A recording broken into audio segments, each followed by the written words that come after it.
है। और जैसा आयुष ने जिक्र किया कि विधानसभा भले ही ना हो, लेकिन लोकसभा की सीट अगर निकाल ली तो जाहिर तौर पर यह एक बड़ा झटका इस वक्त होगा।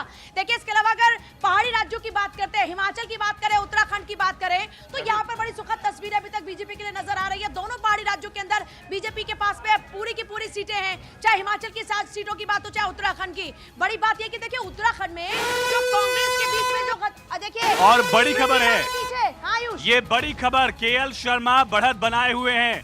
स्मृति ईरानी ने पिछली बार लोकसभा चुनाव में एक बड़ा अपसेट किया था और लोकसभा चुनाव 2019 का सबसे बड़ा अपसेट यही था कि राहुल गांधी परिवार की सीट हार गए थे अमेठी।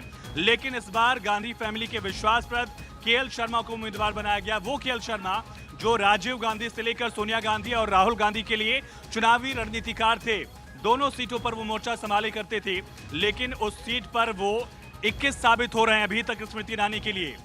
बहुत कड़ी लड़ाई है और केएल शर्मा अगर जीतते हैं तो ये माना जाएगा कि गांधी फैमिली के एक विश्वासप्रद ने केंद्रीय मंत्री को चुनाव हरा दिया। एक और बड़ी खबर पूजा, स्मृति ईरानी 5000 वोट से पीछे, राजभर के बेटे पीछे चल रहे हैं, लेकिन राजभर क्या कह रहे हैं एक बार सुन लेते हैं। नीतियों से प्रभावित होकर, चाहे वो आयुष्मान कार्ड गरीबों के इलाज की बात हो, चाहे किसान सम्मान निधि की बात हो, चाहे वो गरीबों को फ्री राशन की बात हो, तो मोदी जी की नीतियों से प्रभावित होकर के जो सोलर पैनल 75% सब्सिडी पर फ्री बिजली देने की बात है, तो जनता तो सुना आपने ओपी राजभर का ये दावा। अभी भी उनको उम्मीद है एनडीए को लेकर। और मथुरा से हेमा मालिनी लगातार आगे चल रही है, 2 बार की सांसद हैं।